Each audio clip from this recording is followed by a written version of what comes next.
Hi friends, நம்ம தோட்டத்து பக்கம் போய்கிட்டு இருக்கும்போது ஒரு பெரிய இலந்த மரத்தை பார்த்துங்க. இந்த சீசனில் வந்து இலந்த பழம் வந்து நிறைய இருக்கும். இதுலேயும் இருக்குதான்னு சொல்லி வண்டி நிறுத்தி பார்த்தா அவ்வளோ இலந்த பழம் கொட்டி கிடந்துச்சுங்க. அங்கே பாருங்கள், இல்லை மரத்துலேயே பழுத்து காய்ச்சி தொங்குச்சு.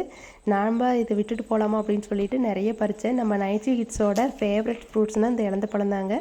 நம்ம காலத்து ஸ்கூலில் வந்து பார்த்திங்கன்னா இந்த இலந்த பழம் புளியங்காய் நெல்லிக்காயின்னு சொல்லி இதை நம்மளுக்கு ஸ்நாக்ஸ் இருந்துச்சு. எல்லாம் போட்டி போட்டுக்கிட்டு ஸ்கூலில் பறித்து ஷேர் பண்ணி சாப்பிடுவோம். இந்த மாதிரி இலந்த பழம் யாருக்கெல்லாம் பிடிக்குங்கிறது மறக்காமல் நம்மளுக்கு கமெண்ட்ஸ் சொல்லுங்கள். பக்கத்துலேயே நெல் வயல் இருந்துச்சு, கீழே எல்லாமே கொட்டி கிடந்துச்சுங்க. நானும் நம்மளுக்கு தேவையான பழம் எல்லாமே நல்ல பழமாக பார்த்து பறிச்சுக்கிட்டேன். இன்னும் மரத்துலேயும் நிறைய காய் இருக்குது, பச்சை காய் நிறைய இருக்குங்க. நம்மளுக்கு தேவையானது எல்லாமே இப்போ கீழே கிடந்துச்சு. நிறைய நல்ல பழமாக பார்த்து பொறுக்கி எடுத்துக்கிட்டேங்க.